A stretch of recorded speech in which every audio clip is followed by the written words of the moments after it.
Okay, sweet.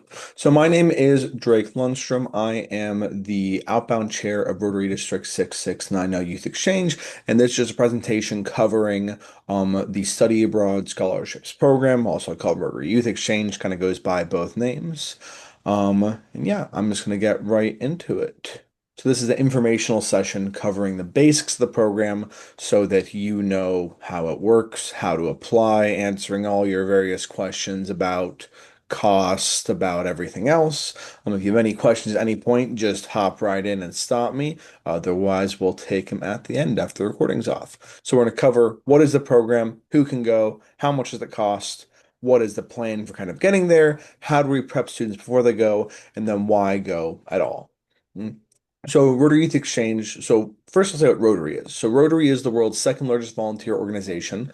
Last I checked, we have 1.2 million members and have a bunch of reasonable, easy to achieve goals like ending polio, clean water for everybody, world peace, and so on. I think we'll get there in a couple years, one or two. But Rotary Youth Exchange is a program about peace. So it is sending high school students abroad to be ambassadors for America, for Rotary, and then to come back and be ambassadors here and just all around the world. It is, I believe, it is the largest high school exchange program in the world. I know it's definitely the largest in active in America. Um, and that is the goal of the program. That's what it's all about. Um, and what that looks like is two different options. One is a long-term program, the one we call the scholarship, which is 9 to 11 months living in a new country with usually 3 to 4 different host families. While you're abroad, you will be a high school student required to attend, even if you're on a gap year. And this scholarship, it is not a full ride, but includes a lot of things. It's generally valued at $24,000. Otherwise, there's a short-term program. This is over the summer, for 2 months. So if you're a boy, you would go and stay with your host brother for 1 month in his house with his family, kind of shadowing him around. And then he would come back and stay with you for 1 month. And while we still do all the training and vetting, it is more a family-to-family exchange where we will pair you two together and you can actually work together to negotiate kind of when travel works best and all that. So covering some basic nouns so you're not too lost when I'm talking for a while. You are prospective outbounds or the parents of prospective outbounds. Future outbounds is once you are accepted into the program, so that is after you have turned in your application and have passed the interview portion until you go. Outbound is while you're abroad on exchange. Inbound is students currently visiting from other countries. So if you come to our in-person session in October, you'll actually get to meet inbounds. We have students from, I want to say, I forget what countries now. Brazil, Poland, Mexico, Switzerland ooh, Switzerland. What's the and last? Mexico. Had Mexico. Okay. Well, either way, 5 different countries right now visiting us on exchange. When you have come back from exchange, you become a rebound. So a student who has finished exchange, and then a Rotex is somebody who comes back and volunteers with the program. So Rotary is a non-for-profit volunteer program. Everybody you're going to see volunteering with this program is volunteering. We're not paid. We have other day jobs. We do this because we think that the cause is important enough. A Rotary Youth Exchange chair is a person like myself or Bethany who run the program at the administrative level, who do trainings, who handle all the other stuff. And a country contact will be relevant later if you are in a long-term program because they are the ones who handle things like visa and country-specific information for where you're going. Who can go? So, big first question. You must be a high school student and you must be 15 to 18 and a half years old as of September 1st of next year. So, that is a birthday range. Every year, it goes up by a year. Um, so, yeah. And you must have completed the application and turned in all forms by the deadline. I'll go over the deadlines a little bit later. That's a big portion of it. The other one is attending the interviews passing interviews, and then attending all mandatory training weekends afterwards. I believe they are on our calendar at least through March, and we are about to put up the rest of the dates. So you'll be able to see all the training weekends through the end of the year to make sure that you are going to them. So if you're a long-term student, that is January, February, March, April, May, and then July. Short-term is February, March, April, May. So, selection process. You're like, okay, this sounds interesting, but how would I actually go about being like, how do I actually get accepted? How do I be at the competition?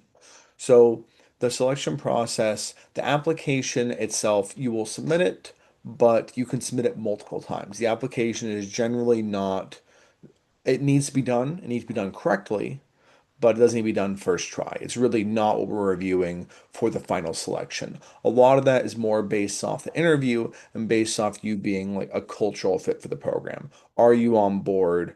Are you independent enough? Are you mature enough? Are your parents willing to, let you be free and spread your wings on your own?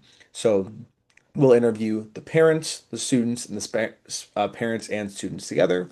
And then also at the training weekends is preparing you. Usually it does not happen, but it is possible for somebody to unqualify themselves with stupid enough behavior. It has not happened in a very long time. I can't remember when it last happened, but just giving you a heads up. Um, Besides that, we generally have more spots than applicants because we are looking for students who are the right fit. So you're not, if you find 20 friends and get them to all apply to the program also, you are not like costing yourself a spot. It is not competitive in that way. It is more if you are someone who's right for this program, there is a space for you. Next one we're gonna get is country selection. People like, oh my goodness, I want to go here. How does that work? So, with it being a volunteer program running this way, you do not select the country that you go to. You select the countries you most want to go to, and we match you with them. So, if you're a long-term student, you select your top 10, and you generally are pretty likely to get your top one. Pretty likely to get, or if not your top one, likely to get one of your top three. If not, you can kind of end up anywhere on your list. Short term are more likely to get their top most selected country. Um, this list is from last year. It does vary by year, so this is not entirely correct, but this is to give you an idea of what countries we exchange with. It varies a little bit year to year. Like Russia used to be on the list and they no longer are, so on and so forth. Um, Also, with that said, there are specific other restrictions on a country by country basis. For example, some countries take students up to 18 and a half, some only take up to 17 and a half. Or I know France has a minimum language requirement because of some of their stuff where they require you to have at least this many years of French.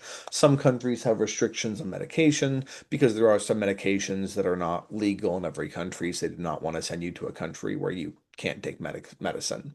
So we can talk more detail about that as you progress through the program and the application process. You will be sent a detailed list with all this information, but this is an idea of how that works. Next thing that comes up is cost. Parents care a little bit more about this than students. Simplest terms, long-term cost $6,000 to $9,000, short-term cost $2,500 to $4,000. So again, it is a scholarship. It is not a full ride scholarship. If financial hardship is the only thing keeping you from going on exchange, however, um, Rotary is a service organization, does a lot of other charity work, does a lot of other academic scholarships. It would not be the first time that there have been extra scholarships given to make it more affordable for somebody who is a good fit. I cannot guarantee that, but it is something that is very possible if you're willing to put in some extra effort on your end. So I'm going to go over this a couple times, but essentially the cost is broken down to a couple things. Part of it being the fee, the biggest cost being airline tickets, which vary. Then there is some insurance cost. You will need to have an updated passport, maybe some visa fees, things like that. But those are kind of what the costs come from. So again, broken down in more detail. Um, the short-term program is 750 due by the time you complete your application. This is the early apply date, or there's a later apply date for the short term. which will cover a lot of stuff. And then most of the cost is airfare. This will vary wildly. This also does not need to be paid until later in the program. So if you're like, hey, I want to go, but I do not have this much set aside right now, you can pay part of it now, and then part of it will be paid when you're booking your airfare.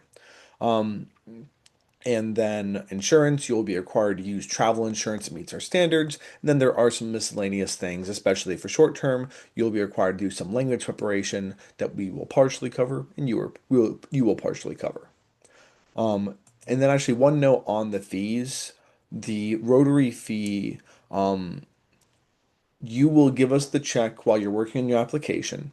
If you are not accepted into the program, we will tear it up and never cash it. You will not be charged. But if you are accepted, it will be cashed, and then that part will be non-refundable, because part of that fee covers the students that we're receiving on our end.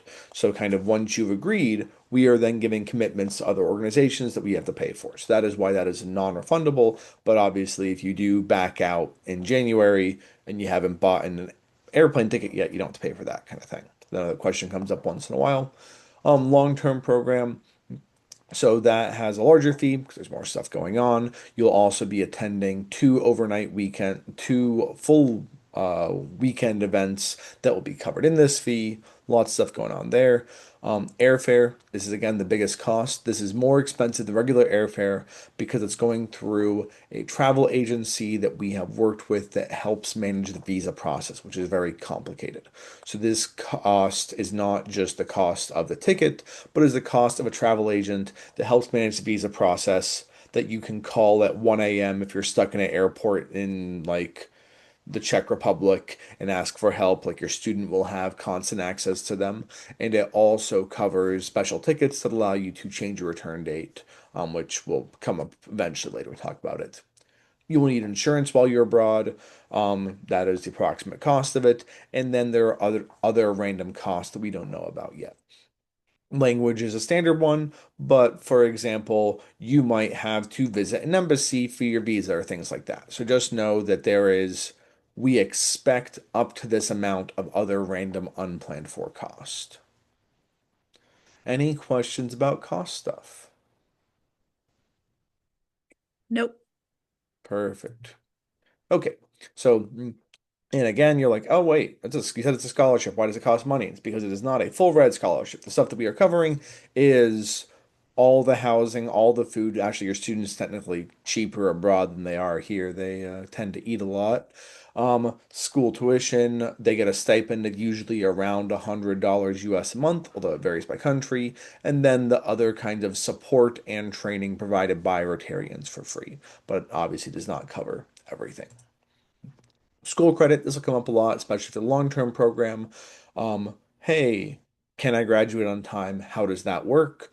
So usually while students are abroad, schools will count that. So while you're abroad, you will get a transcript saying the classes you took, if you passed or failed, all that.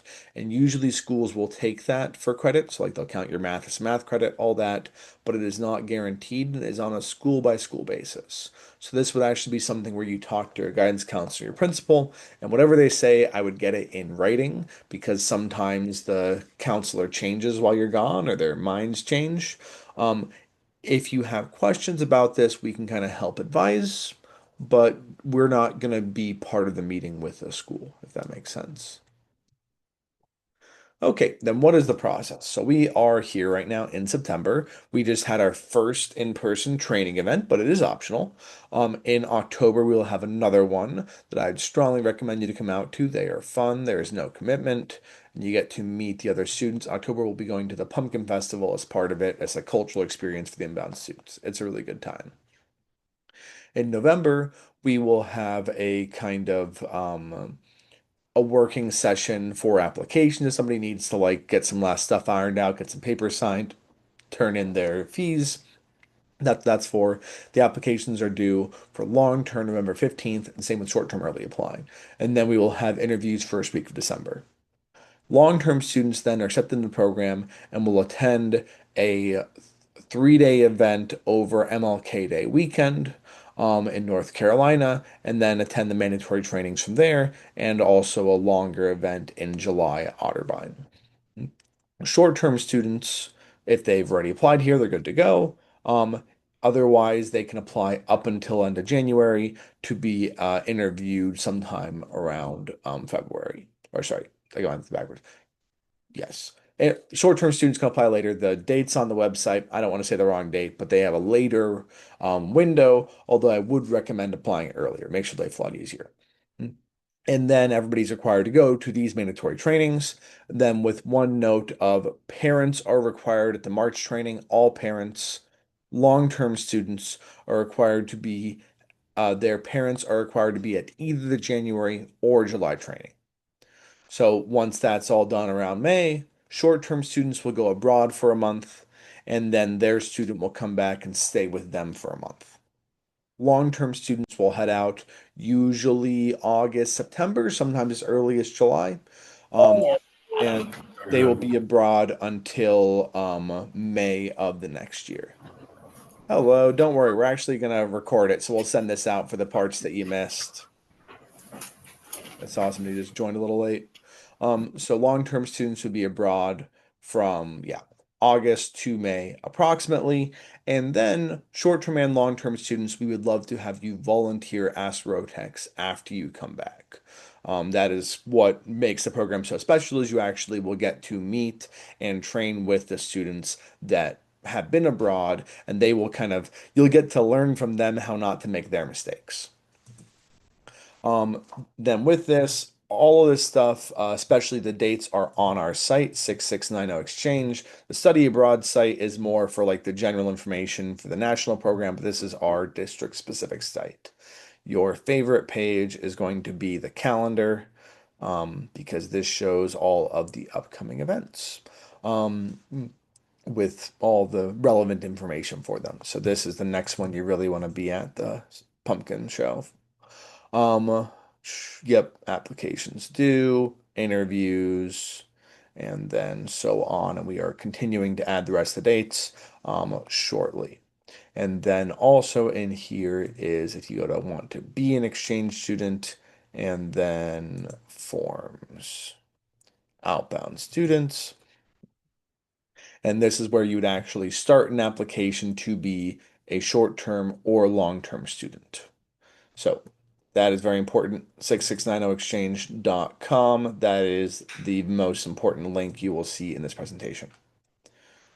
Okay, I'll keep on track. Mm. So then, talking about training. So when we're sending you abroad, like we said, you're there to be an ambassador for America, you're there to be an ambassador for Rotary. So we want you to do a good job. And also, I mean, as high school students, a little different than like college students or adults, we want to make sure that you're prepared to succeed. We're not just going to put you on a plane and slap you on the back. So we cover things like body language, small talk, conflict resolution, so general life skills, but then we cover ambassadorial stuff. So you're going to be presenting at different clubs, you'll do some cultural trainings, and then we cover things that are more specific to being in a different country. So that's language learning and culture shock.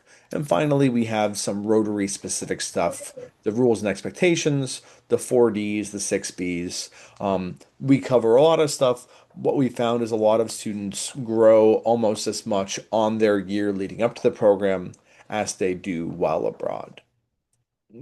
And then just to let you know, there's also some culture preparation, so you'll have to write a couple of papers. They are not that bad, take like 30 minutes each, so that you are well informed about Rotary, about Ohio, about the country you're going to. And also we will have some language preparation. So all this will be covered in more detail at the interview weekend. This is just letting you know the expectations of the program.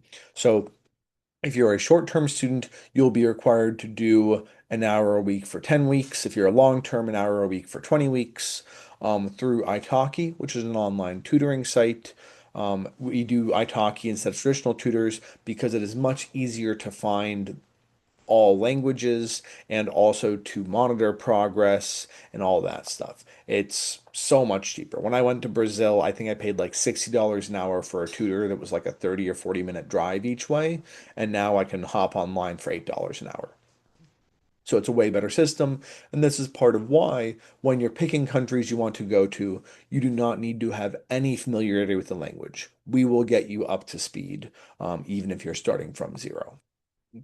So blackout period, this will come up later, but essentially be aware, parents, that when your student is abroad, for them to fully ingratiate in the culture, for them to not feel homesickness, we will require them to not call or text or message or Skype people from the US for their first 30 days.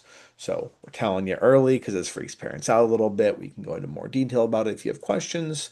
But what we found is if your body's in one place and your heart and mind are somewhere else, that's not good. You're not grounded, you're not centered, you feel homesick, you really don't get to experience all the beauty of where you are. So kind of, I mean, you probably all know to like turn off social media a little bit. It's just like that, making sure you're really centered where you are and doing your best. Okay, so what are the next steps now that you hear me be boring for like 20 minutes straight? Biggest thing, start the applications, especially this is for the students because the students should be driving the process.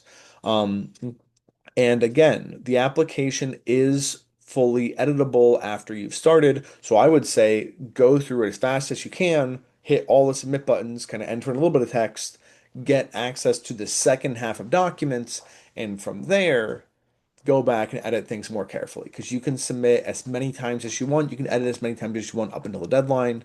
But the second half documents, especially for long term, it requires things like doctor's visits, and those take a while. So you want to get access to those early. Another big one is passport expiration. Um, if you're short term, your passport cannot expire next year. If or it has to expire after next year. If you're long term, it has to expire after the year after that. So your passport has to expire in 2028 or later. So you will probably have to renew your passports, and at least one parent will need a valid passport as well. Um, Other big thing is getting in contact with your local Rotary Club. They are the ones that will have to sign some of the forms. They will be sponsoring you, so they will be part of this process. Another big thing is using blue ink when you're signing forms. Whenever possible, forms should be typed. If it is something where you are signing instead of typing, use blue ink or a digital signature. I prefer digital signatures, they're the best, but otherwise blue ink. So if you're going to get like a doctor to fill out a form, you bring a blue pen and you put it in their hand, or they will always forget to use blue ink. Um, and then there's a host family form for long-term students that I'll talk about individually with long-term students that work in the applications. Okay, so it's giving you an idea. This is what this section looks like, where you get the extra required documents that take a little bit longer to fill out because it requires dental, medical, club stuff. It's a bit more complicated. So you want to keep submitting stuff until you get to this part and then go back and do things more carefully. Okay, then again, for long term, for finding host families, this will be one of the requirements. They do not need to be like guaranteed families, they need to be potential families because Rotary clubs were not always as plugged into the schools and things like that. So we need your help to know who are the best people in the community to reach out to about hosting the students because if your school is sending a student, they will also be receiving a student from a different country. Okay. And then last part of it is why do this at all? Like why go on exchange? Um there's a bunch of reasons, and if I had some of our past exchange students or Rotex in the room, I would ask them for their reasons. But for me, it's completely life-changing. You will go abroad a kid and come back either an adult or ready to be an adult. It's a rite of passage like we don't really have, and it's a way parents for you to let your kids grow up. And they're not just going to grow up, but they're going to grow up with amazing experiences they wouldn't have any other way. It's completely different from like college exchange or just like tourism trips because you're actually really part of the culture. So all of the photos from from this presentation have been from my exchanges because I did a short term to Ecuador, long term to Brazil. And like the bottom middle one there is a volunteer project where we got together and for 350 kids in the slums of Brazil, we provided the first like Christmas they'd ever had with presents. And it's something that you just don't understand what real poverty is like when you're living in the US. Or in the top right one, in Brazil with Carnival, like the giant festival, like tourists will go there and get to see it, but I actually got to be in the parades and dance in it and participate. And there's just so many experiences you'll get to have and so many things where it opens the door for you. Where after doing this, I was able to actually work in Brazil or work in Japan while in college, and then was able to work for a Japanese American company, heading up their contact for Brazil when I came back to the US after I graduated college. So it's opened up so many doors, and you will get to see the most beautiful things in the world. So, like the one from the bottom left there is the sunrise from the top of Mount Fuji when I hiked it, and the one on the bottom right is the Amazon rainforest at night. And it's just you will see amazing things that you would have seen if you stayed at home. And there's so many reasons to go. Those are just a couple. But if you come to one of our in-person events and corner a student, they will talk your ear off about why you should be part of this. Okay, so last couple of things. Thank you so much for attending. This program is only possible if there are students willing to go and parents willing to let us send their students. So appreciate you for being here. And that is it. Time for questions. And yeah, I'm gonna stop the recording if I remember how to do that. Um,